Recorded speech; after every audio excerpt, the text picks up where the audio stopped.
Samantala, nakataas na po ang public storm warning signal sa ilang probinsya sa Luzon, Visayas at Mindanao dahil nga po sa bagyong Yolanda. At kaugnay po niyan, makakausap po natin sa linya ng telepono ang pag-asa forecaster, weather forecaster na si Mr. Alzar Aurelio. Good morning po sa inyo. Magandang umaga sa iyo, Connie. Yes, sa tansya po ninyo, ilang araw tatagal sa kalupaan ang bagyong Yolanda po? Inaasa po natin kapag nangyayari ito sa direksyong west-northwest sa napakabilis na 30 km per hour, ay aabot pa yan hanggang Sunday ng madaling araw po.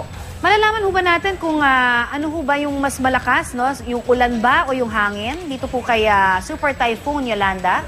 Parehas po. Una-una itong si bagyong Yolanda, ang lakas ng hangin ng ngayon ay umaabot sa 215 km per hour. At ang kanyang patungkol naman sa pag-ulan o ulan, dala nito ay moderate to intense rainfall.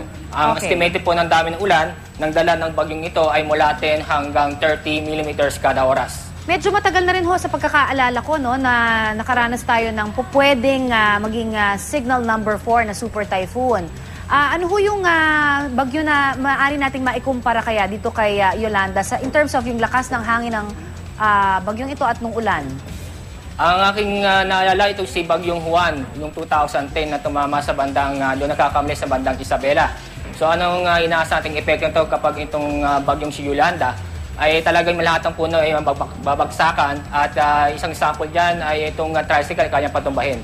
Ganong kalakas? Opo. Oo, no? So talagang mag-ingat talaga ang dapat talagang ginagawa natin, ano? Pero yung sinasabi natin na kasi pagka hindi pa ho ito tumatama sa lupa, no, nasa dagat pa lang to, lalo pa ho itong maaring lumakas. At yan nga ho yung nangyayari, hindi pa siya nagla-landfall, ano? Pero pagka ito ho ay nag-landfall na, may chance ho ba na ito ho ay huminto na o kaya umalis ka agad sa Philippine Area of Responsibility? Masasabi na ho ba natin yan at this point? Inaasa po natin kapag ito'y nasa lupa na ay bahagyang hihina itong bagyo, pero malakas pa rin. Okay. At makikita din natin itong pagkilos siya, maaaring bahagyang babagal itong pagkilos habang nasa lupa siya. Yung direction po niya muli, paalalahanan lang natin yung ating mga manonood para at least magabayan ho, ano? Muli, ano ho yung direction na tinatahak nitong bagyong Yolanda? Opo, ang kanyang direksyon kanyang tatahakin ay west-northwest sa bilis na 30 km per hour. Ang mga lugar na mga posibleng daanan ng sentro o batan ng bagyo, ito ay sa Leyte, Biliran, Masbate, Romblon at Mindoro provinces. Okay, so yan ho yung mga particular na kailangan mag-ingat ng mga lugar. Pero sabi nila maging dito sa Metro Manila, Alzar, mararamdaman pa rin daw ito. Tama po, kasi unang-una napakalawak ang bagyong ito, nasa 600 kilometers itong diameter nito. Kahit na itong sentro ng bagyo ay nasa bandang halimbawa po, nasa south ng Mindoro, ay maapekto pa rin itong Metro Manila. Kung kailan natin maramdaman ang epekto ng itong bagyong ito ay by Friday ng hapon pa ho.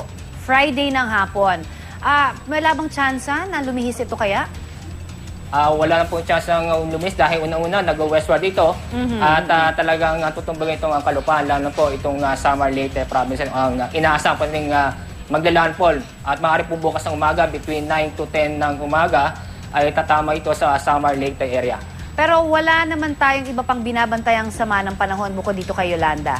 Tama po, wala pa iba pang sama ng panahon, low pressure o bagyo. Ito lang po itong bagyong si Yolanda na nagbabadyang makaapekto sa ating bansa. Oo naman, kutang-kuta na tayo sa tindi ng lakas nitong si Yolanda. Maraming salamat sa iyo, Alzar Aurelio. Siya naman po ang ating pag-asa weather forecaster. Thank you, sir.